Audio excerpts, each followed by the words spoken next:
Okay, so picture this. You are getting dressed, you are running late, what do you grab? I bet it is your favorite pair of blue jeans, right? They are comfortable, they go with everything, and they just feel like you. I have so many pairs. Some are for gardening, some are for show tapings. But have you ever stopped and wondered where they came from? Because let me tell you, the story is wild. It has got everything: gold rushes, movie stars, and a whole lot of tough fabric.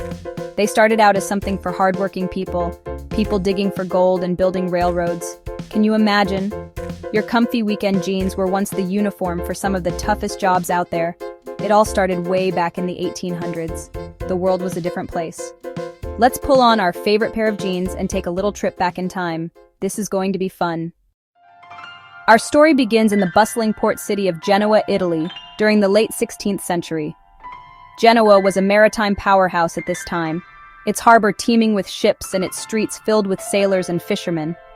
It was here, amidst the salty sea air and the constant bustle of maritime trade, that jeans were born. The fabric that would become known as denim was originally called jean or jean, a name derived from Genoa itself, or jeans in French. This sturdy cotton twill textile was prized for its durability and versatility, making it ideal for the harsh conditions faced by sailors and fishermen.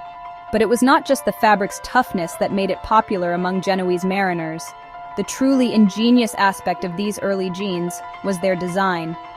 Unlike other trousers of the time, jeans were crafted to be easily removable, a feature that could mean the difference between life and death for a fisherman who found himself unexpectedly overboard. In an era long before modern maritime safety equipment, falling into the sea was a serious hazard. Heavy, waterlogged clothing could quickly drag a man under, making it difficult or impossible to swim to safety. The ability to quickly shed one's trousers could provide those crucial extra moments needed to stay afloat and be rescued.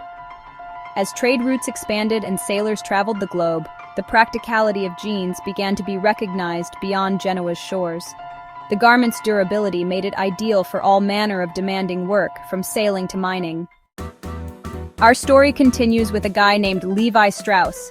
Yes, that Levi. He came to America from Bavaria in 1853. He did not come to find gold. He came to sell things to the people who were finding gold. He opened a dry goods store in San Francisco, but he noticed that the miners were constantly complaining about their pants. Pockets were ripping, seams were splitting. It was a mess. They needed something that could survive the rough and tumble life of a gold miner. Now enter our second hero, Jacob Davis.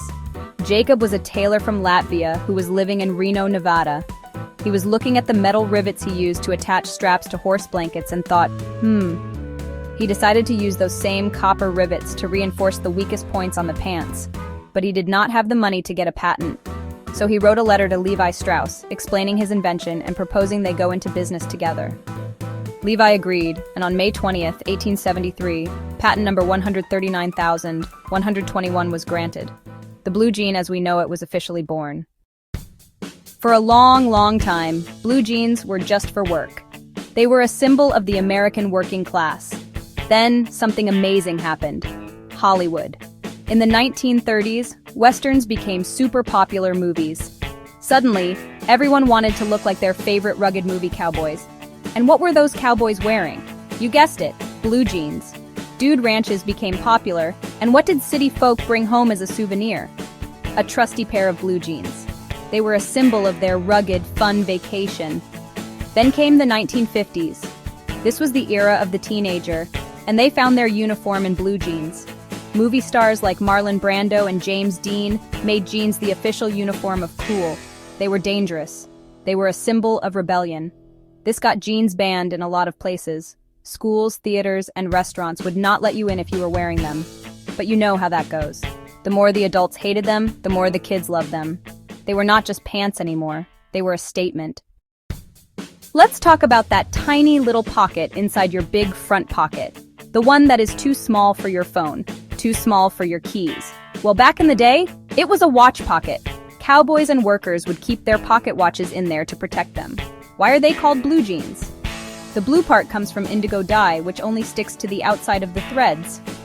This is why your jeans fade so beautifully over time. And denim comes from a French town called Nimes. The fabric was called serge denim. Say it fast. Denims, denim, denim. Your pants are basically Italian French-American. The 60s and 70s were all about bell-bottoms. The hippies made jeans their own with flowers, patches, and flared legs. The wider, the better. The 80s brought designer jeans. Everything got tighter and lighter. Brands put their names on the back pocket, and suddenly jeans were a status symbol. The 90s went completely baggy. Grunge and hip-hop made loose, oversized jeans cool. The more distressed and torn up, the cooler you were. Now you can find almost any style. Straight leg, boot cut, relaxed, wide leg, low rise. It is a denim buffet. They fit into every part of our lives. What started as a solution for gold miners became a symbol for cowboys, then rebels, then hippies, then supermodels. It is just amazing. Today, the world buys billions of pairs of jeans every year. They are the most popular style of pants on the planet. You can go anywhere and see people wearing blue jeans. They have become a global uniform connecting us all. It doesn't matter what language you speak. A good pair of jeans is understood everywhere. The story is still evolving. Now companies are working on sustainable ways to make them, using recycled cotton, waterless dyeing, and encouraging people to wash their jeans less. From humble waist overalls to a global fashion icon, the blue jean has incredible staying power. It changes with the times, but never really goes out of style. So the next time you pull on your favorite pair, just think about the wild ride they have been on to get to your closet. It's a pretty great story, isn't it? Thank you for watching. Hope you found this video informative and entertaining. Please subscribe, like, share, and comment. We do like to know and hear your feedback. And if you have the means, please consider supporting us on Patreon, where you can get early access to our videos, and where we post bonus material.